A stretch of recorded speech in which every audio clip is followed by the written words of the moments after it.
मांद्रेच्या भाऊसाहेब बांदोडकर चौकांत पहिल्या मुख्यमंत्र्यांचा स्मृतिदिन मनवण्यात आयलो. सप्तेश्वर उच्च माध्यमिक विद्यालय आणि रमाकांत खलप मांद्रे कॉलेजाच्या संयुक्त विद्यमानात आयोजित या कार्यावळीत माजी केंद्रीय मंत्री रमाकांत खलप हांची खाशेली उपस्थिती आशिल्ली. या पवित्र तुम्ही गाव घडवत आहात, नवी पिढी घडवत आहात.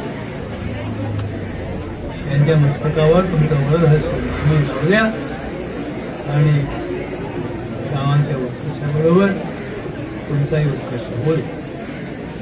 पुन्हा एकदा तुम्हाला सर्वांना आशीर्वाद देऊन माझी दोन शब्द सांगतो. पण गोव्याचे पहिले मुख्यमंत्री आणि आधुनिक गोव्याच्या जडणघडणीत महत्त्वाचे योगदान देणारे दयानंद बांदोडकर म्हणजेच आपल्या लाडक्या भाऊसाहेब बांदोडकर यांची पुण्यतिथी साजरी करण्यासाठी एकत्र आलो आहोत. भाऊसाहेब बांदोडकर यांचा जन्म 1911 मध्ये झाला. सामान्य जनतेच्या अडचणी आणि गरजा त्यांनी जाणून समजून घेतल्या. गोव्याला स्वातंत्र्य मिळाल्यानंतर 1963 मध्ये ते गोव्याचे पहिले मुख्यमंत्री झाले. त्या काळात गोव्याच्या विकासासमोर अनेक आव्हाने होती, मात्र त्यांनी शिक्षण, शेती, ग्रामीण विकास आणि सामाजिक प्रगती यांना विशेष महत्त्व दिले. भाऊसाहेबांचे सर्वात मोठे योगदान म्हणजे शिक्षणाचा प्रसार. समाजातील गरिबी आणि सामान्य कुटुंबातील मुलांनाही शिक्षणाची संधी मिळावी यासाठी त्यांनी प्रयत्न केले. शिक्षण हे केवळ काही मोजक्या लोकांचे साधन न राहता प्रत्येकासाठी उपलब्ध व्हावे या त्यांचा दृष्टिकोन होता. त्यांनी ग्रामीण भागाच्या विकासात आमचे मॅनेजमेंटचे सदस्य अश्विन खलप, आजचे प्रमुख पाहुणे राजाराम पेडणेकर सर, आज आपण 12 ऑगस्ट भाऊंची पुण्यतिथी 53वी साजरी करतो. आणि भाऊनं या गावासाठी जो वारसा दिला होता तो आमचे चेअरमॅन ॲडव्होकेट रमाकांत खलप यांनी इथं महाविद्यालय सुरू करून आणि शाळा सुरू करून पुढे नेला. तसेच सहकार क्षेत्रातले जे मदत होती तिथं बँक उघडून अनेक लोकांना रोजगार दिले.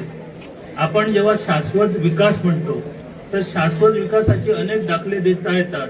आज आपण करोडोच्या बिल्डिंग पाहतो, मोठमोठे पार्लमेंट किंवा संसद भवन उभारली जाते, पण भाऊसाहेबांनी उभारलेली कला अकादमी आजही दिमाखात उभी आहे, पण तो वारसा शाश्वत विकासाचा पुढे नेता आला नाही.